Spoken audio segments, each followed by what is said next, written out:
What did you change it to? Oh, just Mona?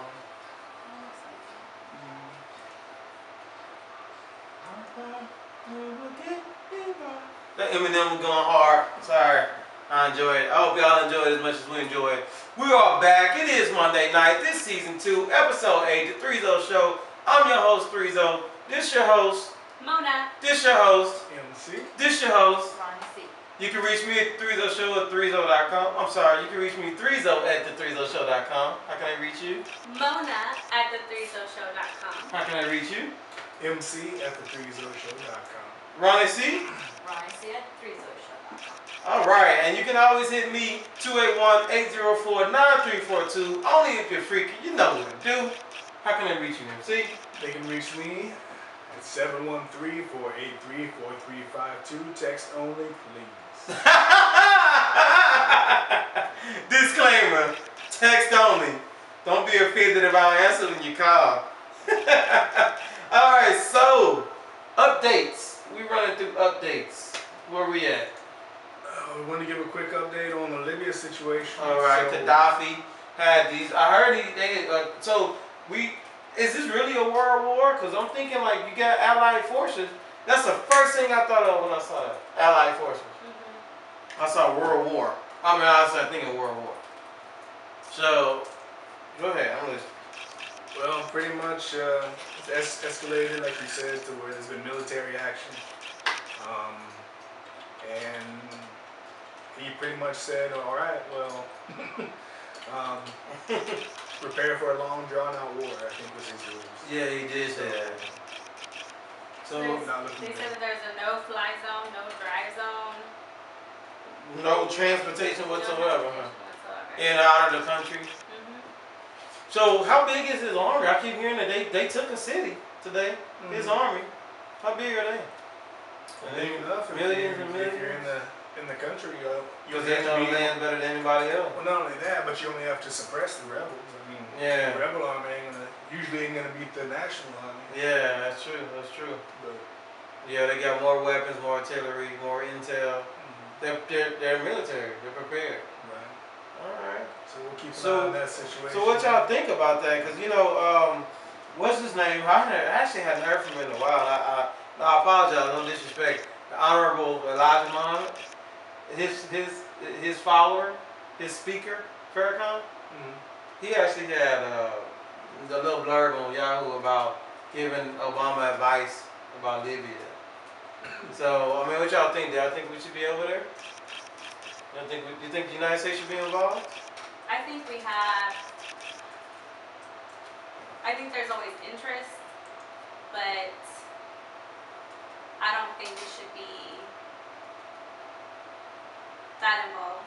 So you don't think we should be it's dropping bombs? Because we're actually dropping bombs. It's just we already have like a war going on or 2 wars going on or whatever. We don't need something else. We don't need to be spending money like that when we have, like we talked about the last time, we already have budget cuts and I don't know what going on here. So I don't know. I just feel like it's too much. So for us are to you take speaking? on, and there should be other countries that need to step up and do. So you're saying financially we shouldn't be at war? No. Well, war is actually good for financially. I'm sorry. There's like. I'm sorry. Well, supply and demand is macroeconomics. Is macroeconomics. Okay. You asked my opinion. So no, that's fine. So that was one reason, and the other reason was because what? Finances was one. What was the other reason? Because other people should step up. Oh right, we don't want to be the only country that's involved in everything. No, we're not. We have allies, we have friends, but we are the world police. You ever heard that phrase? Yeah. And we will remain the world police. You know why? Because we're all about power. We're all about power. We're all about that mighty dollar. War is money, and that's the American way. And what you think, MC? Should we be at war or what?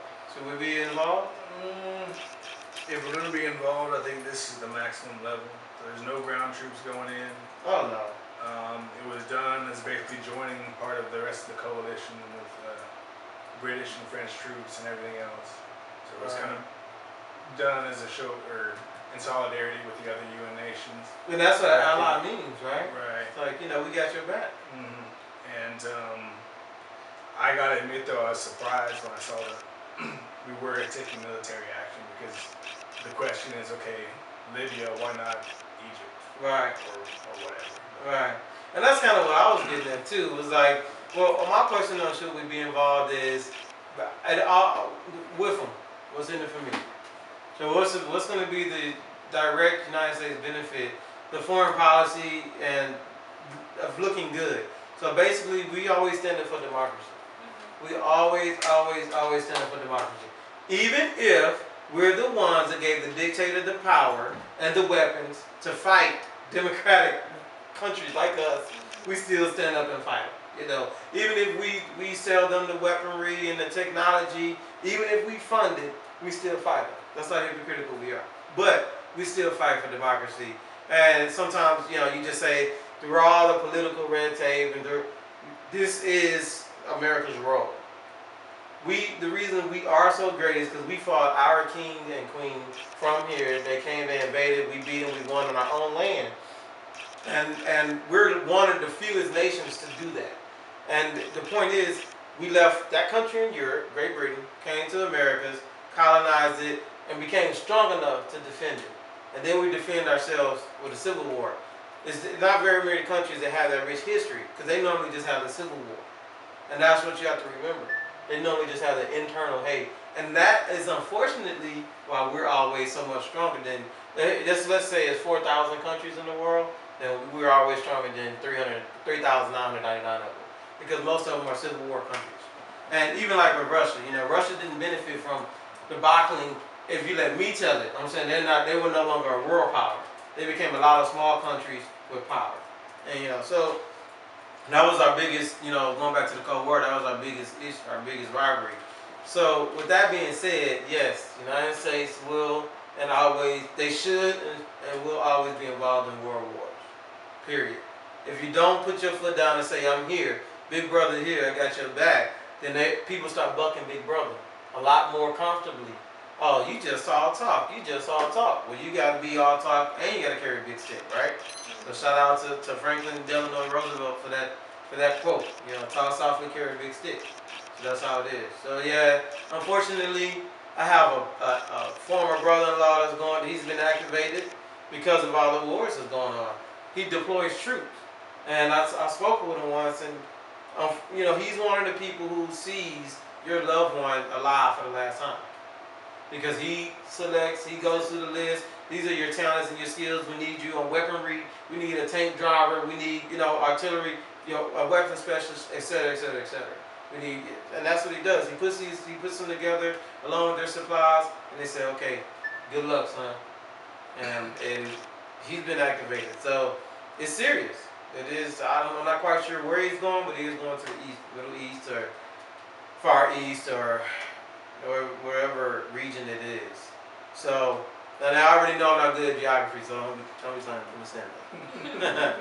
Okay, so that's the update on Libya. What about anything new on Egypt?